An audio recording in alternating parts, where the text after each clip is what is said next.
There's a lot of anecdotal advice around on improving your marriage. But if you want something you can really use that will actually make a difference and reignite your marriage, check out the link in the description below. The question, what's the best way to ensure a happy marriage? Answer by Ryan Thames. Marriage is a beautiful covenant between two people. It is more than just a document. It is two people coming together and promising to love each other for eternity. However, some people forget this after being married for a few years. Once the honeymoon period wears off, couples may drift apart and lose sight of why they married in the first place. To stop this from happening to you in your marriage, try the following tips. 1. Learn each other's love languages. Everyone has their own individual love language. There are 5 love languages in total. The 5 love languages are words of affirmation, quality time, receiving gifts, acts of service, and physical touch. Different love languages mean more than others to each individual. Try and find out what your partner's love language is by taking an online test, so that you can show them love in ways that mean most to them. 2. Always make your partner your first priority. Life can get hectic, and before you know it, you have a job to worry about, deadlines, meetings, kids, chores, and many other things on your to-do list.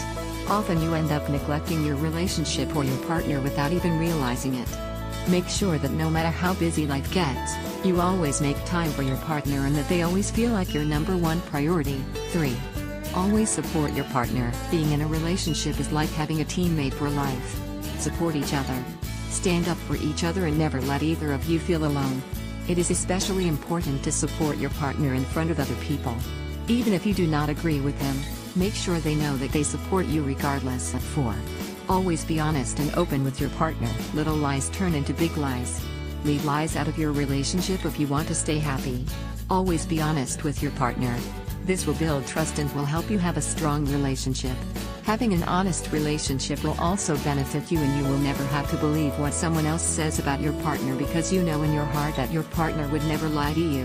5. Listen to your partner. Take time out of your day to really listen to your partner, especially when they are upset. Often couples keep arguing because neither feels that they have been hurt. Change this by truly listening to what your partner says and repeat it back to them so that they know you truly heard them and their concerns. 6. Apologize often. If you mess up, apologize. Never let the sun set while you are still fighting with your partner.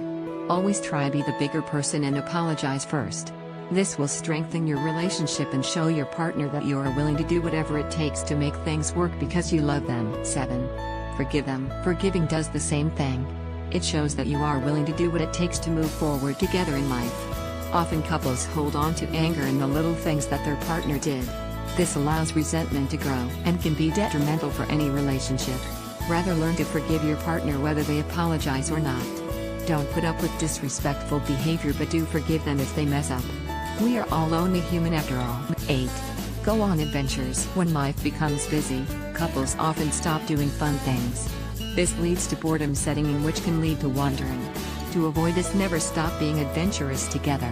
Never give up on your hopes and dreams. Rather, find a way for you two to reach them together. Go on dates and holidays to keep a fun element in your relationship. 9. Make love often. Couples who reported having lots of sex also reported to be in happier relationships than those who had less sex. Sex is an intimate act that can connect a couple in a deep and special way. Never stop having sex. In fact, make sure you constantly spice things up in the bedroom. Read books like The Sex Positions Playbook by Scarlett Faith to really heat things up. I hope these tips have helped you in some way, and I wish you all the best with your marriage. Answer by Cephas Ruka. Marry your best friend. Seriously. Life has had many twists and turns for me over the last 35 years since I start my quest for love in earnest, at the tender age of 14. Haha. 2 marriages and divorces later, Eva finally figured out what Eva had been doing wrong. I haven't been marrying my best friend. The 3 years I spent in China from 2014 to 2017 taught me a lot of hard, yet interesting lessons. On reflection, it struck me rather forcefully that the best love comes out of deep, platonic friendship. I know I'm not the first person to figure that one out, and in fact I have heard the idea before, many times, in fact. But it wasn't until I really sat down, was knocked on my butt, really, and examined the errors I'd been making, that I realized just how crucial an error I'd been making. So, specifically, what was that error? Why have I not been able to make it work through 2 marriages and 4 serious relationships? It certainly hasn't been for a one of trying or determination. Sure, there have been all manner of mitigating circumstances that have played their part, but what's been underlying it all? Well, other than the deep heart traumas and issues that Eva carried from childhood, through adolescence and into my adult life, that I haven't until now put enough focus and effort on sorting out, the only other key factor has been pursuing romance rather than friendship. Backing this up is an experience I had of accidentally falling in love with a very good friend along the way. I didn't mean to. Our friendship simply became close enough and deep enough that love just seemed to morph into existence, pretty much unbidden.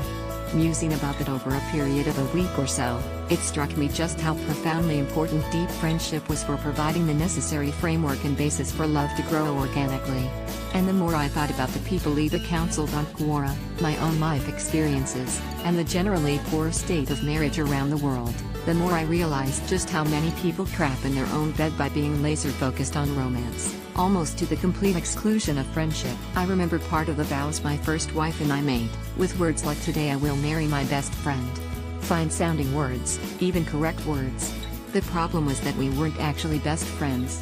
In fact, we were barely even good friends. There were so many things we couldn't talk about, topics that were effectively off limits, unsolved issues, and a whole bunch of other stuff, that the friendship never really got past a certain point. Romance took over, swept a whole pile of stuff under the proverbial carpet, and cheerfully announced we were ready to be married. That, in the face of premarital counseling that said the exact opposite. I thought I'd learned my lesson with wife number 2, and went to even greater lengths to build friendship and rapport. Once again, same problem. There was the appearance of friendship, but it came out of the focused aim and desire for a romantic relationship, rather than just friendship for friendship's sake. There are plenty of books written about the mechanics of having a good marriage. A lot of the advice is very good, but a lot of the advice is only necessary because couples didn't take the time to form a strong, deep bond of friendship before they got married. I know, you can all point to some person somewhere who got married on a whim, or who found the one on some dating site, or in some other way got married based on anything other than deep friendship. Providing those relationships actually last, and without following them for years or decades, one usually doesn't have enough actual data to support the lack of deep friendship success stories. They are still very much in the minority. We humans are designed, from the ground up, to be in deep, committed relationships based on real friendship. The fact that so many people haven't done that over the centuries means only that we humans are a bunch of thickies, to quote Blackadder, who are impatient, like foolish little children stuffing their faces in a chocolate store, then moaning later they've got the mother of all stomachaches. I only plan to get married one more time, if at all. It will only be to someone I can genuinely call my best friend. Nothing else will suffice. I now know it's far preferable to be alone than with the wrong person, and that only a marriage grown from a deep, platonic friendship will work out long term. Things like mutual interest, shared faith, and a host of other things help to keep a marriage healthy, but such things are what make best friends. We've all spent far too much time putting the cart, romance, before the horse, friendship. Why are we at all surprised that the institution of marriage is in such a state? It's not the fault of marriage, it's our fault. We, humans, need to grow up, slow down, smell the roses, and stop rushing around the place panicking about being single or living alone. There are far worse fates than living a single life. Answer by Dheeraj Gupta. The old man, when asked about the secret of their happy marriage for past 40 years, replied, "Actually, secret is the understanding which we made just after our marriage regarding taking decisions in the house, and we have been following it until now, due to which we both are happy." So what is the understanding, old man? It's very simple. We agreed upon that all the major decisions in the life shall be of mine and all the minor decisions shall be of her. Wow. That is great. So what type of major decisions you take, old man? All the major decisions, like when America should invade North Korea, whether USA should bring back its troops from Afghanistan, whether USA should sign climate change agreement, etc.